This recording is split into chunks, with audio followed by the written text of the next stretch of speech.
For today's video ay gagawa tayo ng isang napakasarap na dessert. Kaya naman kung wala ka pang naiisip na lulutuin this weekend na pwedeng pagsalu-saluhan ng buong pamilya, kaya naman itry mo na rin tong recipe na to na sobrang dali lamang i-prepare at lutuin. Sa recipe na to, gagamit lamang tayo ng 2 cream cheese. Depende na sa inyo kung anong brand yung gagamitin nyo. Yung cream cheese naman na gagamitin natin dapat hindi chilled, room temp lang po. Gagamit din tayo dito ng hand mixer pero kung wala naman, pwede kayong gumamit ng blender. At ayan, kapag okay na, maglagay na po tayo ng all-purpose cream. Usually kapag gumagawa tayo ng dessert, yung ating all-purpose cream ay naka-chilled. Pero dito sa ating gagawin ay room temp lang. Maglalagay din tayo dito ng white sugar. Ang nagamit ko dito, 1 cup ng white sugar. Tapos maglalagay na rin tayo ng 1/4 teaspoon ng salt. At ayan, na ilagay na natin yung ating cream cheese, all-purpose cream, white sugar, at salt.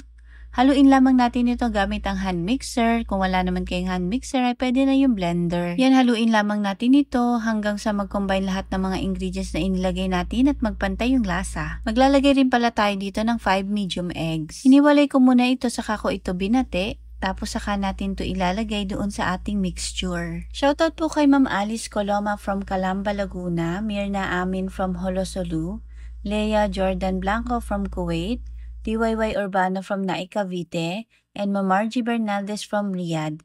Maraming salamat po sa panonood ng aming mga videos. Pagkatapos nating mailagay yung ating 5 itlog, ay haluin lamang ulit natin ito. Pagkatapos ay maglagay na tayo ng flour. Tapos haluin ulit natin. Kumbaga itong recipe na ito, lagay lang ng lagay, tapos halo lang din ng halo. Ganun. Diba? Napakadali lamang niyang gawin. Tapos ang onti lang din naman ng mga ingredients na kakailanganin. At yun, kapag okay na, nahalo na natin ito ng mabuti, i-transfer na natin ito sa isang lagayan o molder. Tapos yung lagayan na gagamitin natin, naglagay lamang ako ng wax paper para hindi dumikit dito yung ating lulutuin. Kasi mamaya lulutuin natin ito gamit ang oven, or kung wala naman po kayong oven, pwede po kayong gumamit ng air fryer.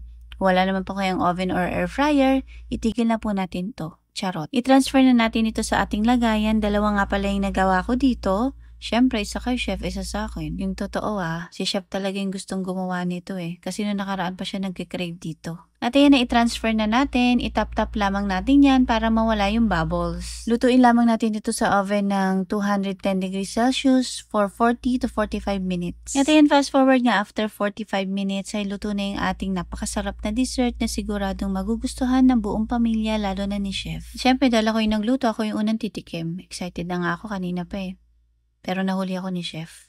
At kung umabot kayo sa part na to at nagustuhan niyo po ang aming video, ay pakicomment naman po kung taga saan kayo para naman po salamatan po namin kayo sa aming mga susunod na video.